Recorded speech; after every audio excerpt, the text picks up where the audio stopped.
ایک چھوٹے سے شہر میں پرائمری اسکول کلاس پنجم کی ٹیچر تھیں.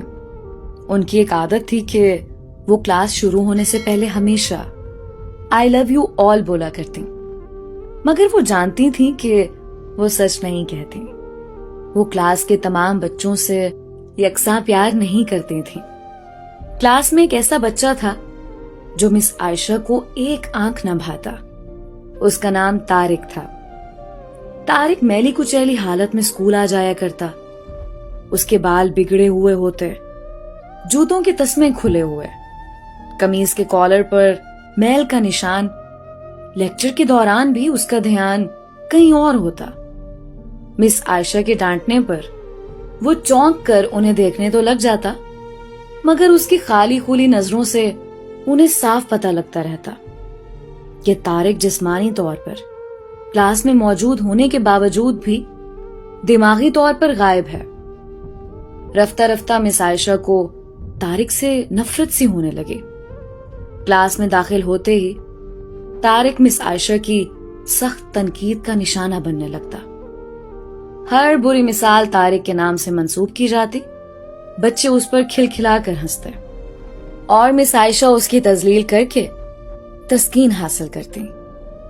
طارق نے البتہ کسی بات کا کبھی کوئی جواب نہیں دیا تھا.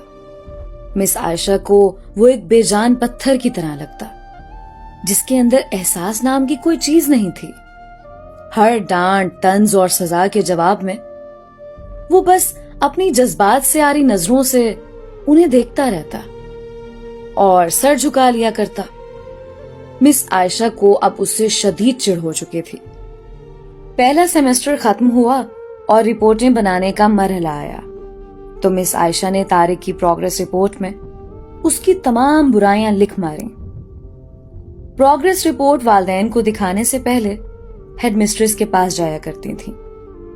انہوں نے جب طارق کی رپورٹ دیکھی تو مس عائشہ کو بلایا. مس عائشہ، پروگریس رپورٹ میں کچھ تو پروگریس بھی نظر آنی چاہیے.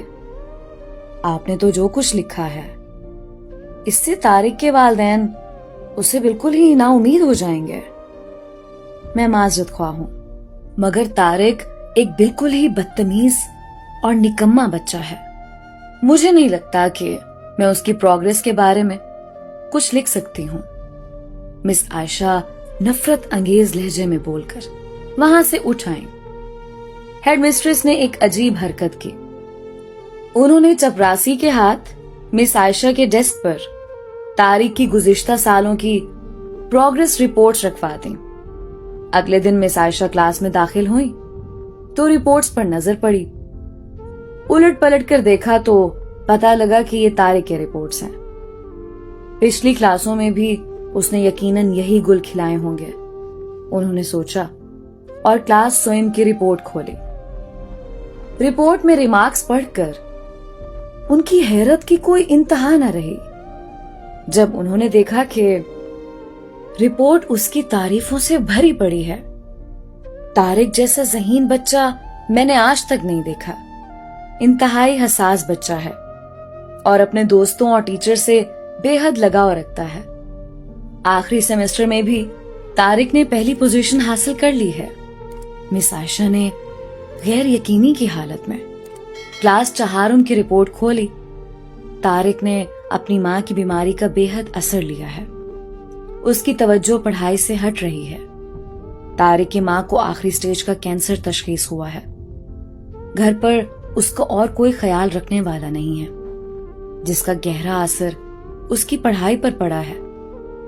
طارق کی ماں مر چکی ہے اور اس کے ساتھ ہی طارق کی زندگی کی رمق بھی.